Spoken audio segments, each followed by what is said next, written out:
कि इस देश का भौगोलिक विभाजन 1947 में हुआ, लेकिन मानसिक विभाजन इस देश का 1937 में हो गया था, जिस दिन वंदे मातरम को खंडित करने का काम किया गया था। कहूं कि अभी अभी बिहार का चुनाव संपन्न हुआ है, तुष्टीकरण की राजनीति करने वालों का क्या हाल हुआ है ये आप देख ले।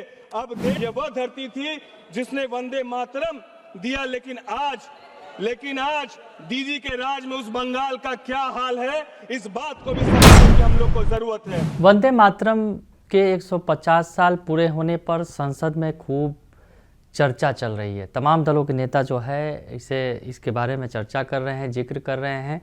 और इस बीच जो है चिराग पासवान के सांसद राजेश वर्मा ने भी इसका जिक्र करते हुए ओजस्वी भाषण दिया, संसद में दमदार तरीके से अपनी बात रखी है। और वंदे मातरम के गीत के पीछे जो बिहार का इतिहास छुपा हुआ है उसे भी उन्होंने सामने रखा सदन में। नमस्कार, दर्श न्यूज़ देख रहे हैं आप, मैं हूं अनुराग। चिराग पासवान के सांसद राजेश वर्मा ने संसद में ज़बरदस्त भाषण दिया है।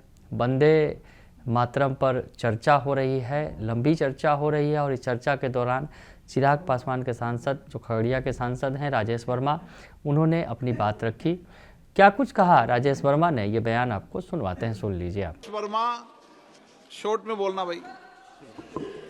बहुत बहुत धन्यवाद अध्यक्ष महोदय। मैं अपनी लोकसभा खगड़िया अपने नेता चिराग पासवान जी और पार्टी का भी आभार व्यक्त करता हूं कि आज इस महत्वपूर्ण विषय पे मुझे बोलने का मौका मिला। आज यह सदन हमारे ऐतिहासिक धरोहर वंदे मातरम के 150 वर्ष पूर्ण होने पर एकत्रित हुआ है। और वंदे मातरम केवल 2 शब्द नहीं है, इस शब्द ने हमें अटूट साहस दिया, अदम्य आत्मविश्वास दिया और मातृभूमि के लिए बलिदान की भावना को जगाने का काम किया है। यह वो उद्घोष है जिसने अंग्रेजी शासन की जंजीरों को तोड़ने में करोड़ों देशवासियों को एकता के सूत्र में पिरोने का काम किया है। अध्यक्ष महोदय, मैं कहना चाहता हूं कि जहां जहां गूंजा वंदे मातरम का नाद, वहां वहां उठ खड़ा हुआ हर भारतीय फरियाद, मिट गई बेड़िया, जागी सोई हुई आत्मा, इस मंत्र ने ही दिया हमें स्वतंत्रता का रास्ता, इस मंत्र ने ही दिया हमें स्वतंत्रता का रास्ता।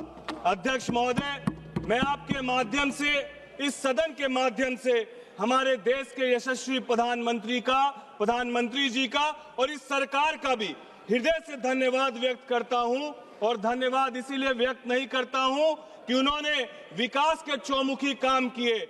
जहां एक तरफ ये सरकार वर्तमान और भविष्य को मजबूत करने का काम कर रही है, वहीं हमारी सरकार इस देश के गौरवशाली इतिहास को भी एक उत्सव की तरह मनाने का काम कर रही है।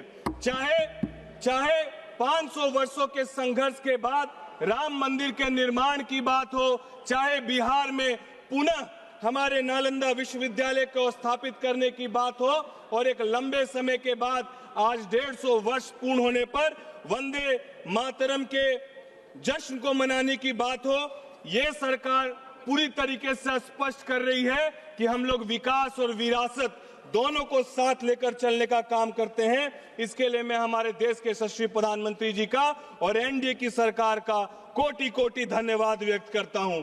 अध्यक्ष महोदय, मैं आपके माध्यम से बताना चाहता हूं कि बिहार के पटना में विधानसभा के पास एक शहीद स्मारक बना हुआ है। अध्यक्ष जी, बहुत सारे लोग इस शहीद स्मारक का इतिहास नहीं जानते हैं। ये शहीद स्मारक वो 7 वीर सपूत थे जिन्होंने ये ठाना था 1942 में भारत छोड़ो आंदोलन में कि वो सचिवालय में जाकर तिरंगा झंडा लहराने का काम करेंगे। और अंग्रेजी कलेक्टर ने उस वक्त उन पर गोलियां चलाई और वो 7 के 7 वीर जब शहीद हुए तो उन्होंने तिरंगे को जमीन पर गिरने नहीं दिया। और जब उनको वो शहीद हो रहे थे तो अंतिम में उनके जुबान में कोई धर्म नहीं था, एक उद्घोष था और वो उद्घोष था वंदे मातरम। आज बिहार का मजदूर वो कश्मीर से लेकर कन्याकुमारी तक अपने पसीने से इस देश का निर्माण करता है। आज जब बिहार रेजिमेंट का जवान गलवान घाटी में चीनी सैनिकों की गर्दन मरोड़ता है तो वो हुंकार भरता है और उसका घोष होता है वंदे मातरम। भगत सिंह, सुखदेव और राजगुरु जैसे महान क्रांतिकारियों ने हंसते हंसते फांसी के फंदे पर वो अपने बलिदान को देने का काम किया और अंतिम वक्त में यदि वो कुछ कहकर गए तो एक मात्र उद्घोष था, वो था वंदे मातरम। जहां इस गौरवशाली इतिहास को हम सब मिलकर याद कर रहे हैं और इस जश्न को मनाने का हम लोग काम कर रहे हैं, वहां हम लोग को इस इतिहास से किए गए छेड़छाड़ को भी याद करना चाहिए। हम लोग को याद करना चाहिए कि जिस तरीके से 1905 में इस गीत ने इस पूरे देश को मजबूत और एकता के साथ आगे बढ़ाने का काम किया, वहीं 1937 में किस तरीके से तुष्टीकरण की राजनीति और वोट बैंक के लिए वंदे मातरम को भी टुकड़े कर देने का काम किया गया। नेताजी सुभाष चंद्र बोस चाहते थे कि ये पूरा गीत गाया जाए क्योंकि वो इस गीत की शक्ति को पहचानते थे, लेकिन पंडित नेहरू और कांग्रेस के तत्कालीन नेतृत्व का यह तर्क दिया गया कि इस गीत से एक विशेष समुदाय नाराज हो सकता है और 6 छंदों वाले इस महान गीत को 4 छंद हटा दिए गए। मैं इस सदन में पूरी जिम्मेदारी के साथ कह सकता हूं कि इस देश का भौगोलिक विभाजन 1947 में हुआ, लेकिन मानसिक विभाजन इस देश का 1937 में हो गया था, जिस दिन वंदे मातरम को खंडित करने का काम किया गया था। आज का भारत सही मायने में बंकिम चंद्र जी के वंदे मातरम के सपने को पूरा कर रहा है। बंकिम बाबू ने जिस सुजलाम की बात की थी, भारत की कल्पना की थी, आज वह सपना जल जीवन मिशन के तहत पूरा होने का काम कर रहा है। बंकिम बाबू ने जिस सुफलाम की बात की थी, भारत की बात की थी, आज वह हमारे किसान भाइयों की खुशहाली में दिखाई दे रहा है, जहां वो पीएम किसान सम्मान निधि से करोड़ों किसानों को सीधा लाभ हो रहा है। वंदे मातरम में जिस मलयज सीताराम की बात कही गई थी, वह आज भारत के इंफ्रास्ट्रक्चर और पर्यावरण संरक्षण में दिखाई दे रहा है। महोदय, गीत की एक बहुत ही सुंदर पंक्ति है, शुभ ज्योत्सनाम पुलकित यामिनीम, यानी वह माँ जिसकी रातें उज्जवल चांदनी से खिली हुई है। 19वीं सदी में चांदनी सिर्फ उम्मीद की थी, लेकिन 21वीं सदी में यह ज्ञान और विज्ञान की चांदनी है। अध्यक्ष महोदय, मैं आपके माध्यम से कहना चाहता हूं कि जब भारत का चंद्रयान चंद्रमा में दक्षिण ध्रुव पर उतरता है तो वो बंकिम बाबू की उस शुभ ज्योत्सनाम का आधुनिक रूप है। आज की सरकार तुष्टीकरण से नहीं बल्कि संतुष्टीकरण से चलती है। हम योजनाओं का लाभ जाति, धर्म, मजहब देखकर नहीं, ये सरकार सबका साथ, सबके विकास के मंत्र के साथ चलने का काम कर रही है। और एक तरफ हम लोगों को जहां इस बात पर गर्व होता है कि बंगाल में लिखी गई यह कविता, ये गीत जिसको पूरे देश को जिसने एकता में बांधने का काम किया, उसी बंगाल में जहां जय गुरुदेव रविन्द्रनाथ टैगोर का बंगाल था, ये वही बंगाल है जो स्वामी विवेकानंद जी का बंगाल था, ये नेता सुभाष चंद्र बोस जी का बंगाल था, ये वह धरती थी जिसने वंदे मातरम दिया। लेकिन आज दीदी के राज में उस बंगाल का क्या हाल है, इस बात को भी समझने की हम लोग को जरूरत है। बंकिम बाबू ने जिस बंगाल में माँ दुर्गा, माँ काली की शक्ति देखी थी, आज वहां रामनवमी की शोभा यात्रा में भी निकालने पर ये पथराव करने का काम करते हैं। वहां वंदे मातरम बोलने वाले को कम्युनल कहा जाता है और घुसपैठियों को अपना बताया जाता है। वोट बैंक की राजनीति इतनी हावी हो गई है कि देश की सुरक्षा और डेमोग्राफी तक को इन लोगों ने ताक में रखने का काम किया है और घुसपैठियों के लिए ये रेड कारपेट बिछा कर बैठे हैं। महोदय, आपके माध्यम से इनको बता देना चाहता हूं कि अभी अभी बिहार का चुनाव संपन्न हुआ है। तुष्टीकरण की राजनीति करने वालों का क्या हाल हुआ है, ये आप देख ले। अब देश केवल विकास और राष्ट्रवाद को चुनने का काम करता है, तो जो लोग तुष्टीकरण की राजनीति कर रहे हैं, इस बात को याद रखें। और बिहार ने दिखा दिया कि जातिवाद और परिवारवाद की जंजीरें अब टूट चुकी है। जनता समझ चुकी है कि कौन देश जोड़ने वालों के साथ है और कौन देश को तोड़ने वालों के साथ है, जनता सब जानती है। और जो लोग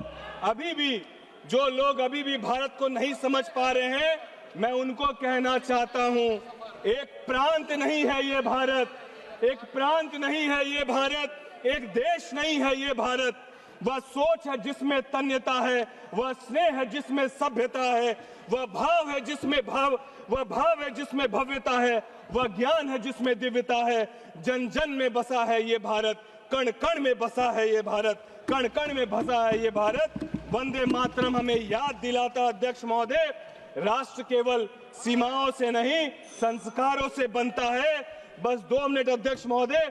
प्रगति केवल संख्या से नहीं संवेदना से आती है, और स्वतंत्रता सिर्फ अधिकार नहीं कर्तव्य भी है। और मैं अंतिम में एक बात कहना चाहता हूं कि आज इस महत्वपूर्ण विषय में जहां हम सब सदन के लोग एकत्रित होकर 150 वर्ष वंदे मातरम का मना रहे हैं, तो हमारे प्रतिपक्ष के नेता कितनी गंभीरता उनके अंदर है और कितना राष्ट्र के प्रति उनके अंदर प्रेम है कि आज इस महत्वपूर्ण विषय में भी सदन में मौजूद नहीं है।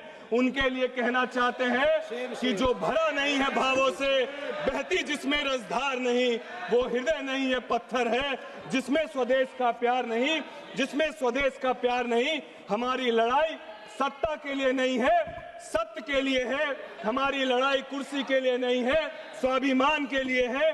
हम रहे या ना रहे, ये देश रहना चाहिए और ये तिरंगा शान से लहराना चाहिए, और संसद से लेकर सड़क तक एक स्वर में गूंजना चाहिए, और वो स्वर कुछ और नहीं, वंदे मातरम, वंदे मातरम, वंदे मातरम है। बहुत बहुत धन्यवाद अध्यक्ष। तो सुना आपने कि संसद के अंदर राजेश वर्मा ने दमदार तरीके से अपनी बात रखी है, और जो बातें उन्होंने कही, बिहार का जो गौरवशाली इतिहास भी इसके पीछे छुपा हुआ है उसका भी उन्होंने जिक्र किया, और साथ ही साथ बिहार चुनाव का भी जिक्र किया। और बिहार चुनाव में जिस तरह से विपक्ष की हार हुई, तो उन्हें भी आईना दिखाने का काम उन्होंने संसद के अंदर किया। बने रहिए दर्शन न्यूज़ के साथ, तमाम खबरों से आपको अपडेट रखेंगे। फिलहाल के लिए इतना ही, धन्यवाद।